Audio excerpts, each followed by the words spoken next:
mtazamaji wa kipindi cha Redeemers Hour kinacholetwa kwako na mchungaji Emmanuel Simiyu Mchuta, mchungaji wa Redeemers Assembly Church Mission. Baada ya muda mrefu, Mungu ametupa nafasi tena ili kukuletea neno la Mungu mahali ambapo tunatazama kwa njia hii, na tunamtukuza sana Bwana. Ninashukuru pia uongozi wa Upendo Media kwa nafasi ambayo ametupa tena tuweze kuja kwako kwa njia hii tena kuleta neno hili la uzima.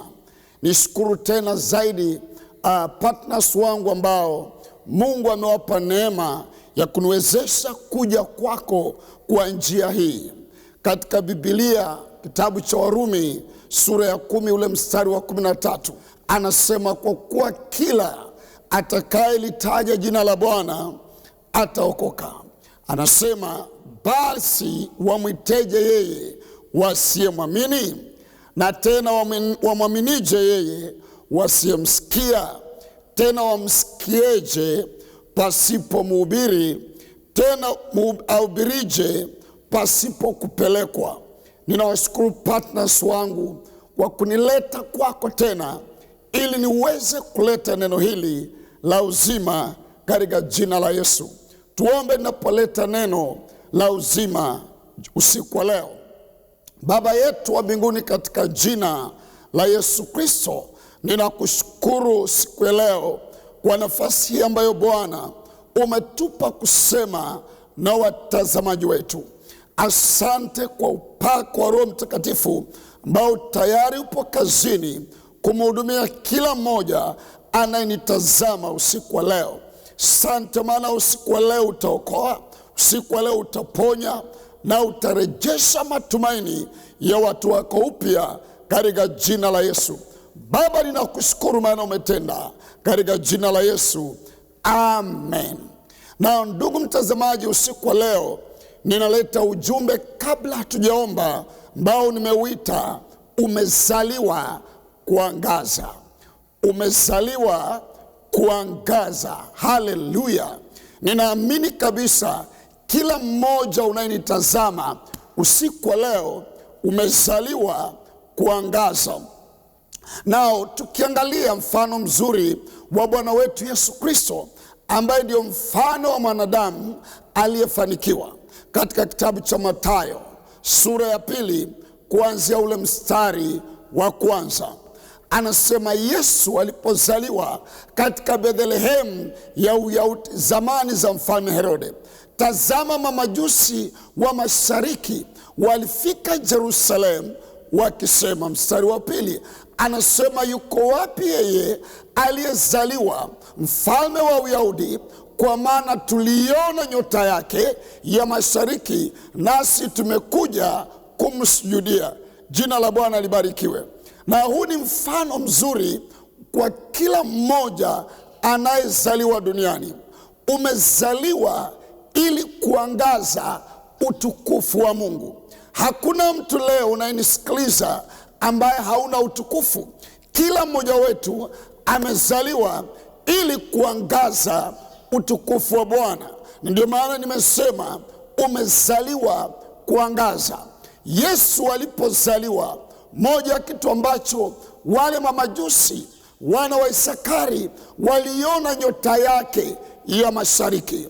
Nimekuja kutangazia leo, wewe uliofichwa na giza la shetani na hauangazi kama ilivyokusudiwa kwa neno la leo, ninakuombea kuanzia leo, acha utukufu wako uanze kuangaza upya katika jina la Yesu Kristo.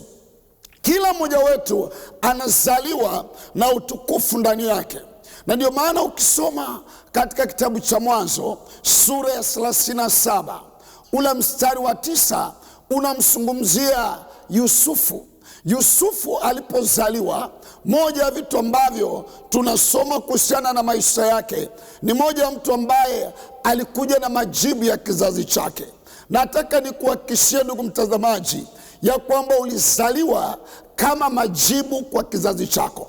Sijali hali unayopitia, sijali ulivyo, na sijali watu wanavyokutazama, nataka uamini leo ya kwamba umezaliwa kama majibu kwa kizazi chako. Ninaposema kuangaza, ni kuwa na uwezo wa kutatua changamoto za watu wanaokuzunguka. Kila mmoja wetu ana ulimwengu wake ambao Mungu amekuweka ili ukawe jawabu. Labda mama unatazama, wewe ni nuru ya watoto wako. Bila wewe kusimama katika nafasi yako, hatima ya wale watoto haitatimia kama Mungu alivyokusudiwa. Yule mwalimu shuleni, ninaamini amewekwa pale ili kuangaza. Anaposaidia wale watoto kupanda mpaka wawe maprofesa, anaangaza sehemu yake. Mchungaji unayechunga, Mungu amekuinua ili kupitia huduma yako kuna hatima za watu zitakuwa na baraka kwenye vizazi vyao. Ndio maana nikasema umezaliwa kuangaza. Taka ujue hili ya kwamba vita vya kila mmoja wetu vinatokana na kitu kimoja, na utukufu wako. Kila mmoja wetu vita vyako vinatokana na utukufu ulioumbwa kuangaza. Tumesoma pale Mwanzo 37. Ukisoma ule mstari wa 9, maandiko yanamzungumzia Yusufu.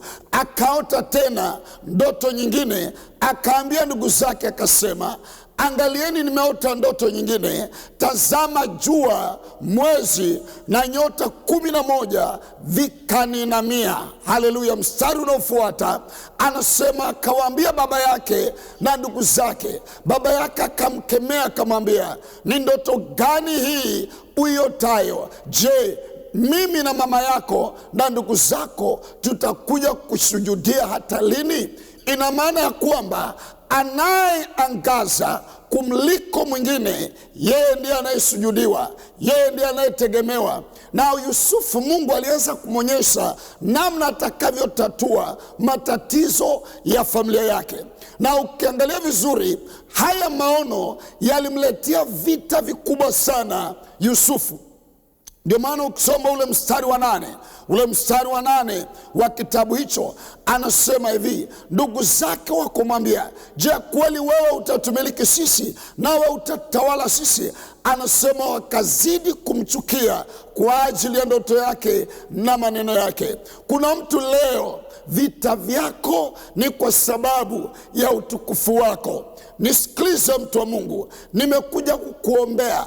Hakuna mtu anayenisikiliza leo na umeitwa kufanya mambo makubwa katika kizazi chako na hauna vita. Hata wengine leo unaumwa kwa sababu ya utukufu ambao umeletwa kuangaza leo.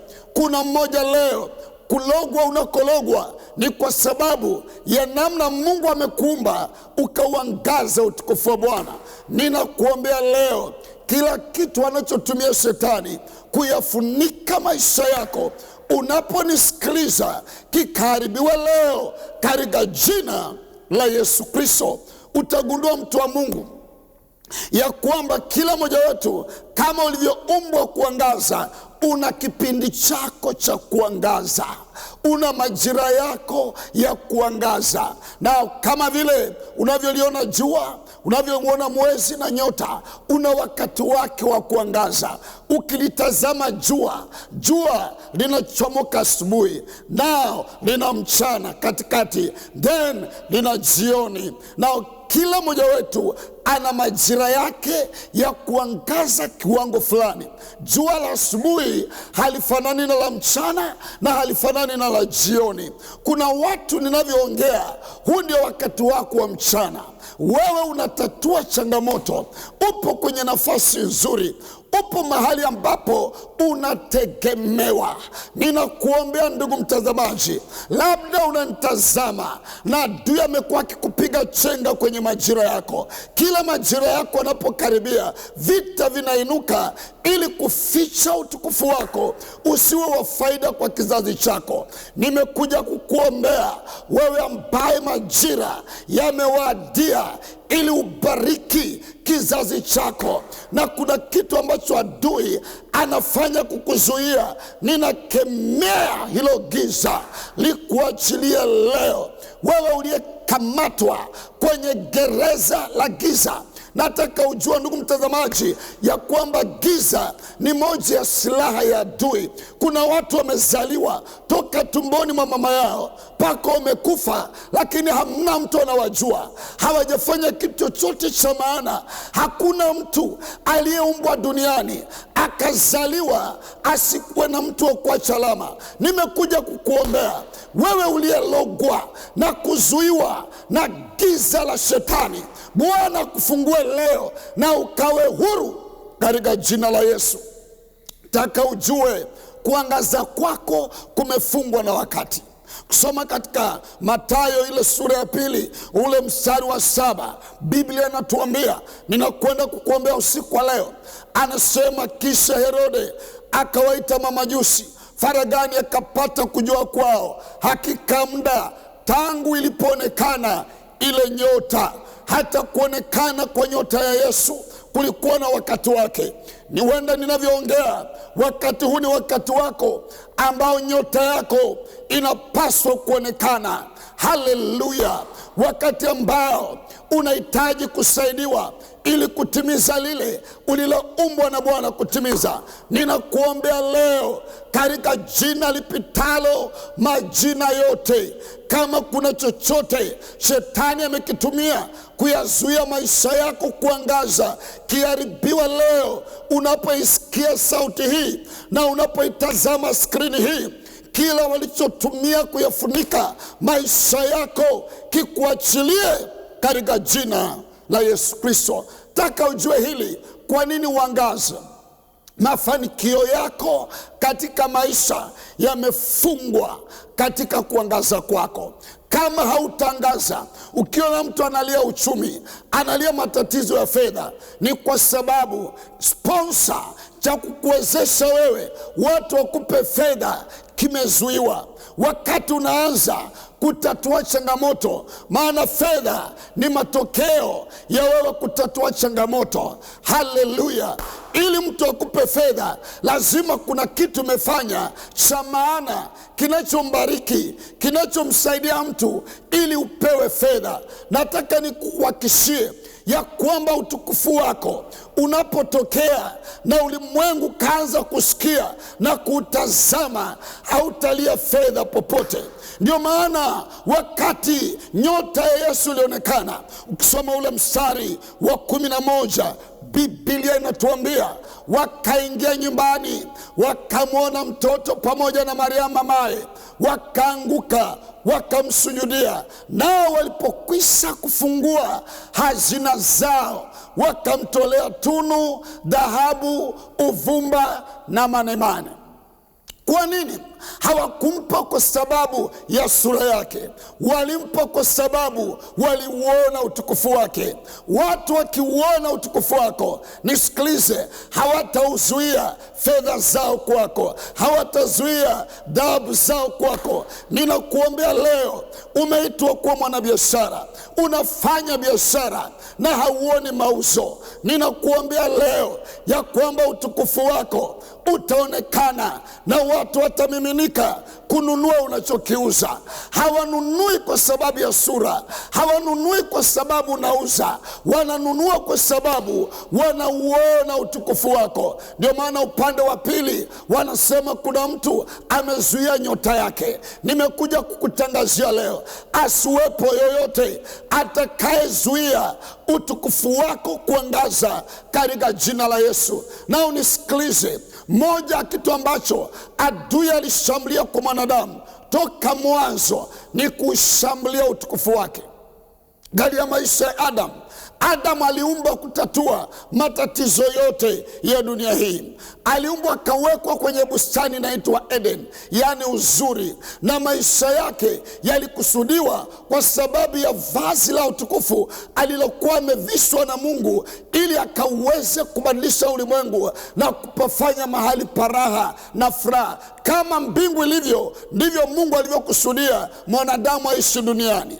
Lakini wakati aliuza maisha yake kwa kumuinamia shetani, akachukua sura ya shetani, yaani utukufu wake ukaondolewa. Adui akahijack utukufu wa mwanadamu aliyokuwa nao mwanzo. Ndio maana tunasoma katika Warumi sura ya 3 ule mstari wa 23, anasema kwa sababu wamefanya dhambi na wamepungukiwa na utukufu wa Mungu. Yaani dhambi ndio moja ya chanzo cha watu kupoteza utukufu wao. Mwanadamu alipotenda dhambi, maandiko anasema akajiona uchi, yaani kilichokuwa kimemfunika ni utukufu wake. Kabla mtu haja kuona wewe, anauona utukufu wako. Ndio maana unaona watu wanakataliwa na wengine wana kibali. Wanachokiona juu yako kinaitwa vazi la utukufu. Ninakuombea leo, kila vazi la aibu ambalo shetani amekuvisha kwa sababu ya dhambi, leo Yesu anapoingia katika moyo wako, upambwe upya, uvishwe upya na vazi la utukufu katika jina la Yesu. Nao ninapomaliza, ni namna gani unaweza kuangaza katika maisha? Ukisoma katika kitabu cha Isaya 60 kuanzia ule mstari wa 1, anasema ondoka uangaze, kwa kuwa nuru yako imekuja na utukufu wa Bwana umekuzukia. Kumbuka lile neno, anasema ondoka uangaze. Kiingereza kinasema arise and shine. Kuna nafasi ambayo ukichukua lazima uangaze. Kuna position ya kuangaza katika maisha. Hata jua linapokuwa pale juu halifanani na asubuhi linapoanza kuchomoka. Ni nafasi ambayo unawekwa na Mungu, unakaa na Mungu ikuwezeshe wewe kuangaza. Kuna mtu nanitazama leo, nafasi uliokaa na Mungu hauwezi kuangaza. Kwa nini? Kwa sababu inachukua nafasi fulani ambayo nitakuonyesha kama nafasi 1, 2, 3 kabla kipindi hakijaisha, ambayo itakuwezesha wewe kuangaza katika maisha. Nisikie mtu aseme haleluya. Na ukisoma katika Biblia, moja ya sababu ya watu kuangaza ni mahusiano yao na Mungu. Ukiangalia katika Zaburi 110 ule mstari wa 1 hadi wa 3, anasema neno la Bwana kwa Bwana wangu, keti mkono wangu wa kuume, hata nifanyapo adui zako kuwa chini ya miguu yako. Yaani kuna mahali unakaa na adui zako wote Mungu anawaweka chini ya miguu yako. Mahusiano yako na Mungu yanapokuwa dhabiti, Mungu anaanza kuyaweka maadui zako chini ya miguu yako. Maadui zako, yaani kuna kitu ambacho shetani anakitumia kukuzuia wewe kuangaza, Mungu anakiweka chini ya miguu yako. Na maadui zako wasipowekwa chini ya miguu yako, hawa wachawi na waganga wanauwinda nyota yako, wasipowekwa chini ya miguu yako hauwezi kuangaza. Na ili wawekwe chini ya miguu yako, cha kwanza, mahusiano yako na Mungu lazima yawe mahali pake. Anasema uketi mkono wangu wa kuume. Anasema njia ya mwenye haki ni kama jua linalong'aa na kung'aa na kung'aa hata mchana mkamilifu. Hauwezi kuishi ovyo na Mungu na ukaangaza katika maisha. Jina la Bwana libarikiwe. Na wengine ni maisha ya maombi. Maombi yanakuweka kwenye position ya kuangaza. Kuna mtu leo ambaye hatima aliyobeba hayaendani na maisha yake ya maombi. Maombi ni kama mashine ya kuwasha taa, kuwasha utukufu wako. Leo ninaongea na wewe na umebeba hatima kubwa ambayo dunia hii inategemea. Una wito mkubwa, lakini kiwango chako cha maombi hakiwezi kuwasha utukufu aliyokupa Bwana. Unahitaji kiwango fulani cha maombi, ili utukufu ambao Mungu ameweka ndani yako ukaweze kuonekana. Ninakuombea leo ya kwamba Roho wa neema na maombi atakushukia leo.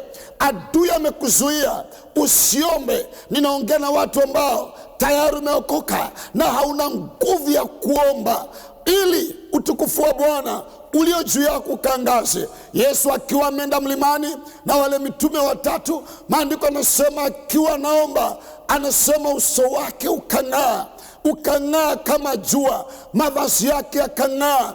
Kwa nini giza katika maisha yako? Nguvu ya uchawi unaokuzunguka hautakuruhusu ng'ae bila maombi. Ninakuombea leo roho wa kuomba, roho wa kukaa katika uwepo wa Bwana mpaka uso wako ung'ae. Pokea leo katika jina la Yesu. Na mwisho, mtu wa Mungu hawezi kung'aa bila neno la Mungu ndani yako. Takuwa nikiomba usiku wa leo, kila kilichofunika maisha yako kinakwenda kukuachia. Kila mkono wa adui unaosema hautangaza katika maisha, hautatimiza lile kusudi la Bwana katika maisha yako, leo unaenda kuachia. Katika kitabu cha Isaya 9 ule mstari wa 8, maandiko anasema Bwana alimpelekea Yakobo neno, anasema likamfikiria Israel. Kiingereza kinasema alituma neno kwa Yakobo na lile neno likaangazia Israel. Na neno la Bwana limebeba nuru ya Mungu. Unapolisoma lile neno, linaleta nuru katika maisha yako. Ukisoma katika kitabu cha Zaburi 119 ule mstari wa 130, anasema maelezo na mafundisho yako huleta mwanga, humpa akili au huwapa akili watu wasiojua kitu. Yaani neno la Mungu linapokuingia linaleta mwanga. Jina la Bwana libarikiwe. Na usiku leo nataka ujue kitakacholipua maisha yako na yaanze kuangaza ni kuliweka neno la Bwana katika moyo wako. Na ninapomaliza, ndugu mtazamaji, haiwezekani wewe kuangaza utukufu wa Bwana mpaka kwanza umempokea Yesu Kristo kama Bwana na Mwokozi wa maisha yako. Anasema ametuokoa katika nguvu za giza. Yesu akiingia katika maisha yako atakutoa katika nguvu za giza. Kuna watu leo wamekamatwa na nguvu za giza kwa sababu ya dhambi, kwa sababu ya uovu, kwa sababu ya maagano fulani. Lakini leo hii ninakuombea katika jina la Yesu ya kwamba Yesu akiingia lile giza litatoweka. Atakuhamisha leo kutoka gizani, atakuingiza katika ufalme wa nuru. Nataka niombe na wewe kabla sijaombea wagonjwa wanapomaliza. Wewe ambaye ungependa kumpa Yesu maisha yako, na siku ya leo aingie ili maisha yako yakaangaze. Yeye ndiye nuru. Biblia imesema ya kwamba nuru yake huangaza gizani na wala giza haliwezi kuishinda. Katika kile kitabu cha Isaya 60 mstari wa 2, anasema giza litaifunika dunia. Na tuko kwenye majira ambayo giza limeifunika dunia, na giza kuu litafunika kabila za watu. Anasema bali Bwana atakuzukia wewe na utukufu wake utaonekana juu yako. Watu wa Mungu, ni wakati ambao unahitaji utukufu wa Bwana ili kushinda giza lililofunika dunia, na haiwezekani bila kuwa na nuru katika maisha yako, na jina lake ni Yesu. Fungua moyo wako siku ya leo unapompokea kwa imani na kwa kumkiri maandiko yanavyosema. Rudia nyuma yangu na Yesu anaingia hapo ulipo. Weka mkono wako kifuani popote unaponitazama, na uombe haya maombi na uamini haya maombi ya kwamba unapoomba Yesu anaingia. Sema, Bwana Yesu, naja kwako leo, ninatubu dhambi zangu, ninaomba unisamehe. Karibu moyoni mwangu, uwe Bwana na Mwokozi wa maisha yangu. Ninaamini ya kwamba ulikuja, ukafa na ukafufuka ili nihesabiwe haki. Asante Yesu kwa kunisamehe na kuniokoa leo, kwa jina la Yesu, amen. Ndugu mtazamaji, nataka ujue leo umesamehewa dhambi. Ninakwenda kukuombea katika jina la Yesu. Tumezungukwa na makanisa mazuri. Popote ulipo leo, kanisa liko mbali na wewe. Mungu ametujalia Afrika. Nataka utafute kanisa Jumapili hii ambayo wewe hauendi kanisani. Hakikisha umepata mahali pa kuipeleka ibada yako, kwa sababu umeokoka. Na kama mtoto mdogo unahitaji kulishwa neno la Mungu, na pia pale chini utaona namba zetu kwenye screen ambazo zitakusaidia kujua. Nataka tu nijue umeokoka, umetokea wapi. Hebu niandikie jina lako na mahali ambapo unatoka, ili nizidi kukuombea na Mungu atakusimamisha katika jina la Yesu. Kama unanitazama leo, pia kuna namba pale, unahitaji huduma, ninakwenda kuomba. Hitaji huduma yote ya kiroho, pia unaweza kuchukua zile namba ili ukapata msaada zaidi wa kukulia wokovu na kuendelea kubarikiwa na huduma nayotoa. Lakini kabla sijatoka, nataka niombee kila mmoja. Wewe ambaye una shida, wewe ambaye ni mgonjwa, wewe ambaye umeonewa kwa namna yoyote, nataka ujue leo Mungu yuko tayari kuliondoa lile giza katika maisha yako. Nyosha mkono wako kuelekea skrini yako, kuelekea television yako, na achilia imani yako. Wagonjwa mnapona usiku wa leo. Uliyefungwa unafunguliwa usiku wa leo. Nimesema moja ya silaha za giza za shetani ni giza, na leo magonjwa ni ishara ya giza. Mafarakano kwenye ndoa ni ishara ya giza.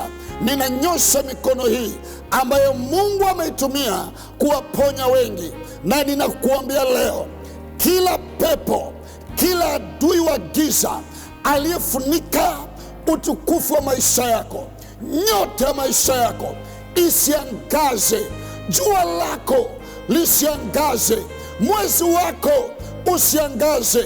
Ninaliharibu giza kwa damu ya Yesu. Shetani, achia maisha mtazamaji wangu. Kila uchawi uliokufunga unakuachilia leo.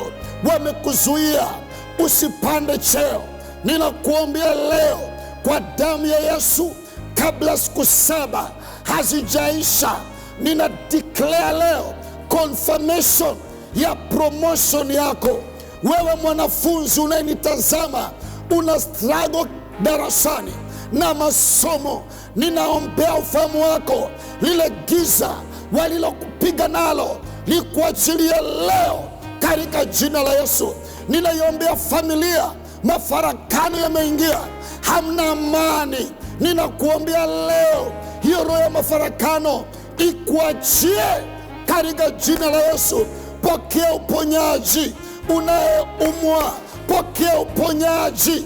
Unanitazama leo, una maumivu ya tumbo, pokea uponyaji.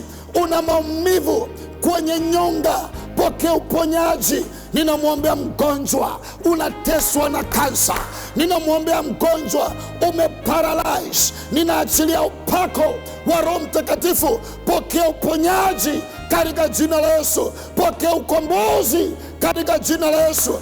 Rakito mahanaskoparia rastetelibradiga shamanandelebaya, waliofichwa magerezani, kwa damu ya Yesu toka leo na uwe mzima na uwe huru katika jina la Yesu. Ninakuamrisha leo, angaza katika jina la Yesu Kristo. Ninaomba asubuhi unapoamka, maisha yako hayapo kama ilivyokuwa.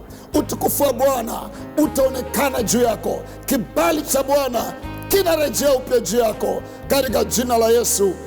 Amen, amen. Kuna namba zinatembea pale chini, ungependa kutoa sadaka yako. Mungu akubariki kwa ukarimu wako kwa ajili ya kuendeleza kusukuma kazi ya Bwana mbele kwa sadaka yako. Mungu aibariki hiyo sadaka, aizidishe maradufu, usijue kupungukiwa. Unayeteswa na madeni, kwa njia sadaka hiyo Mungu akutane na mahitaji yako katika jina la Yesu Kristo. Barikiwa ndugu mtazamaji, vipindi hivi vinaendelea Upendo Television wakati na siku kama hii, Mungu akubariki kwa kuendelea kukitazama na kubarikiwa. Natarajia shuhuda nyingi kupitia kipindi hiki. Naamini kuna kitu Mungu amefanya. Wasiliana nami kwa namba hizo. Unahitaji huduma ya maombi, wasiliana nami kwa hizo namba zinazotembea chini ya screen, na Mungu wa mbinguni akubariki, akutende mema katika jina la Yesu. Hadi wiki ijayo, kipindi kinaletwa kwako na mchungaji Emmanuel Simiyu Mchuta, nikikuletea kutoka hapa Redeemers Assembly Church Mission, Kimara Mwisho, mtaa wa Michungwani. Hadi wiki ijayo, Yesu ni Bwana. Bye bye. Amen.